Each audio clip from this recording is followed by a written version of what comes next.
Alright guys, so right here checking traps. I've done and checked the first where I've been catching all the raccoons. I didn't have nothing there. I came down to the bowl, checked all those coyote sets. I didn't have nothing there. We're supposed to get pretty low in temperatures here in the next couple nights, so I'm going to try to get out a couple more sets. I got a location here that I've looked at every time I've drove through here. Like, I'm going to put sets there. So today I'm going to put in a couple 550s right here. And I kind of want to show you guys what I'm looking at. So if you follow this road around that corner, that's where I put that blind set and that oddball set. And then the bowl is right behind it. You can see that hill right there. At the bottom of that hill is where that bowl's at. You just drive through this thicket here. And you got open fields here. See there's a little valley there. Got a hill here, open field. And there's a valley that goes up there. And the road cuts and it goes right up around this. And where I caught that skunk is right on top of that hill up there. Sorry, I can't get my phone to focus. But yeah, I decided, see I parked right there. And I walked down the road a little bit to look for sign. And the only sign that I really seen was as far as straight up coyote on here. So the wind, it blows right down this valley. So I'm definitely going to put a set there right before you start going up the hill on the other side of the road. That way it blows that smell down this valley. You know, you really want to pay attention to your wind and set with your wind, because most likely, most of the time your coyotes are going to be coming up this road because they want that wind in their face. Well, here's the valley. The wind's going to come right through that valley. So most of the time they're probably going to be coming that direction. So I want a set up there, and I'm going to set one back here.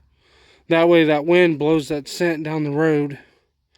And then you can check those out.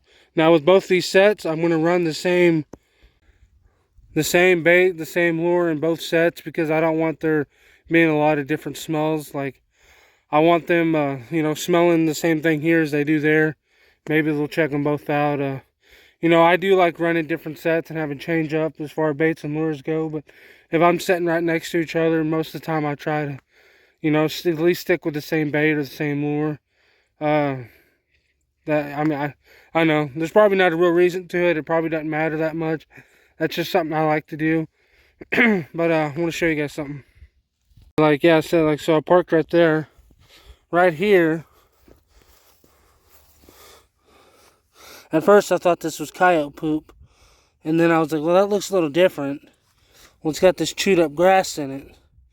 And what I'm going to guess is the coyote ate something that upset his stomach.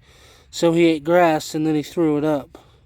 This looks like it was last night because the grass here is still wet and stuff. So that's kind of what I'm going to guess. He ate something that didn't agree and then he threw it up, because that's what dogs do. Like, if you pay attention to your dogs at your house, when their stomach's upset, they're going to want to go outside and they're going to eat grass, because eating grass causes them to throw up and then get whatever that's causing them to not feel good out. And I believe that's what that is. I could be wrong. I'm just guessing that's what that is. But anyway, we're going to put a set kind of close to that. And then, like I said, I'm going to put one up the road. It's only about 25 yards apart, but it's going to be right before we go up that hill. That wind's going to blow it right down this valley. So I think these would be some pretty good sets. I'll go ahead and throw them in, and I'll show you guys what they look like before we go check the last dog proofs where I caught the skunk yesterday. Alright guys, so I just got to finish putting those two sets in. I'm going to show you what they look like and why I did them the way I did. Alright, so here's the road again. Goes up through there. My first set I put right here. You can see that grass club. There's all this right here. I just took one of those clubs. I took my claw hammer, pulled it up, and transplanted it over here. See, there's one big one there, a little one there, and a little one there. I got my dirt hole, my bait hole right in the middle. It's about a 2-inch hole. And then got my Duke 550 right there. I just left all this dirt here, so it looks like something's been digging in there.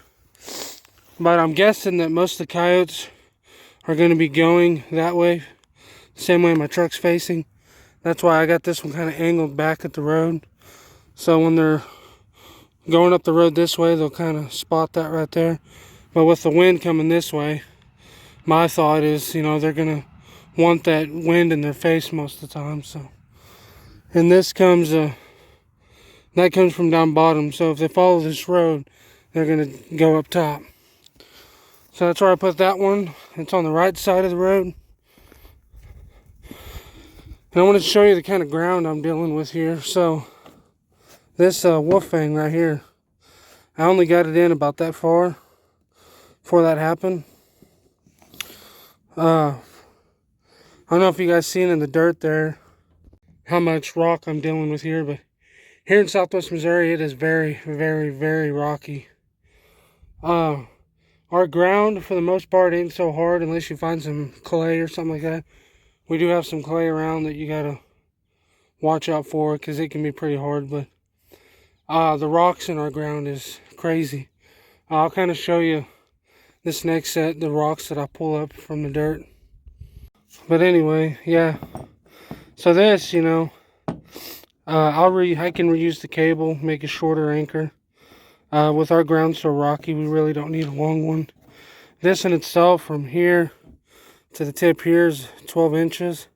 So I can make another one here. It'll only be probably about 8 inches. But with our ground here, like I said, this was only about that far in the ground.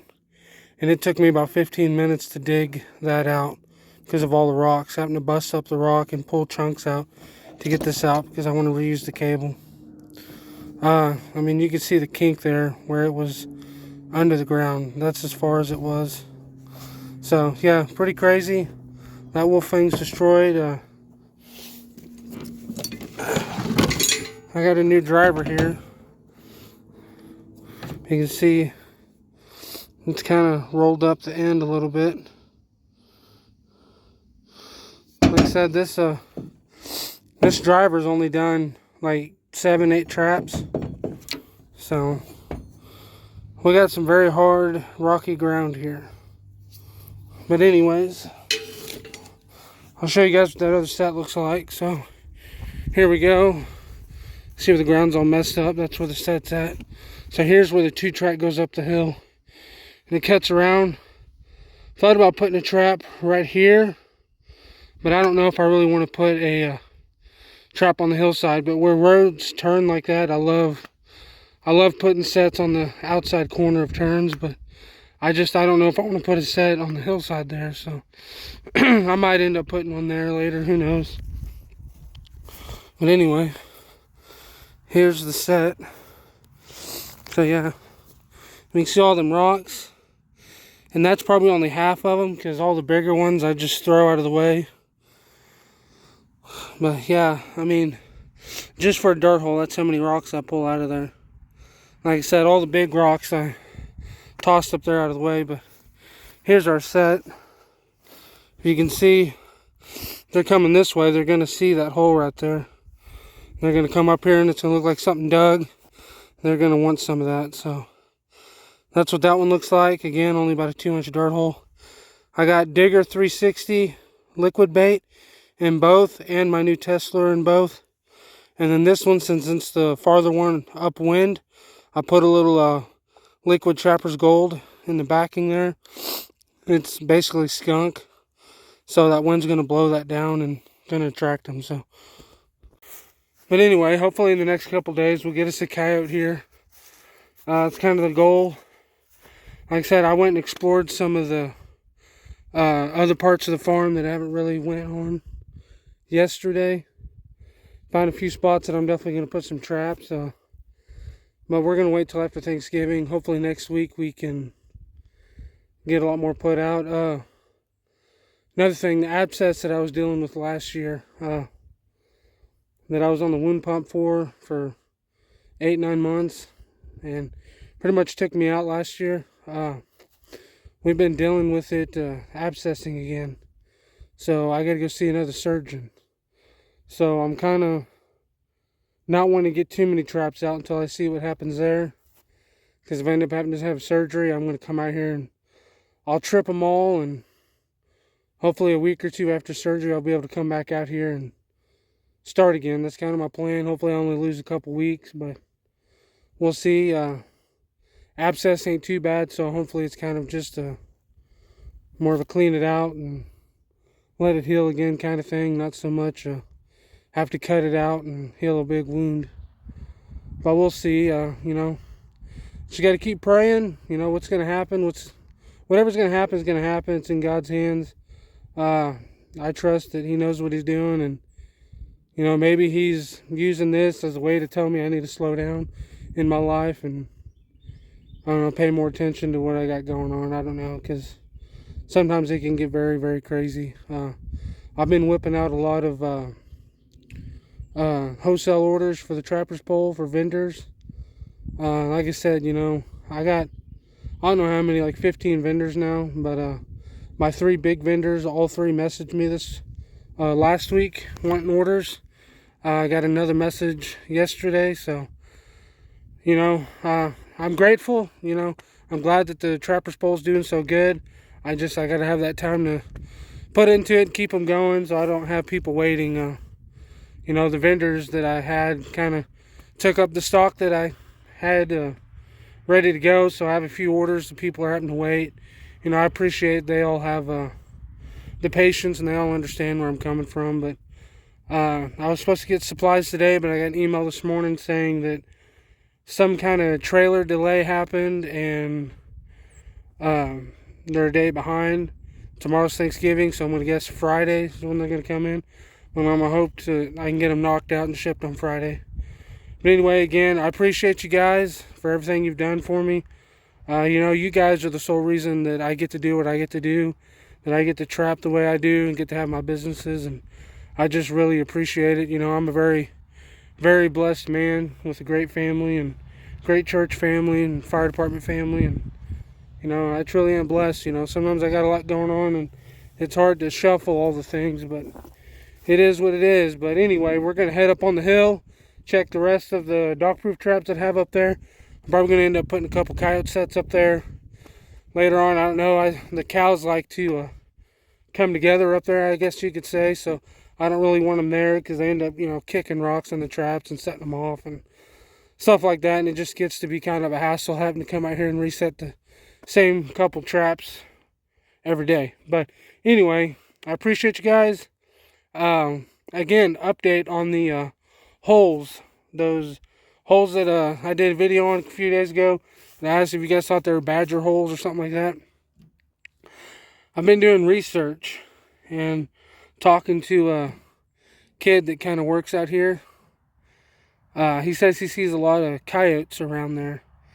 And I've done a lot of research on the differences and what to look for. I'm starting to kind of think they're coyote dens. Maybe not badger holes, but coyote dens, because they are fairly large. And from what I've seen, it said that a badger den most of the time is going to be like twice as wide as it is tall.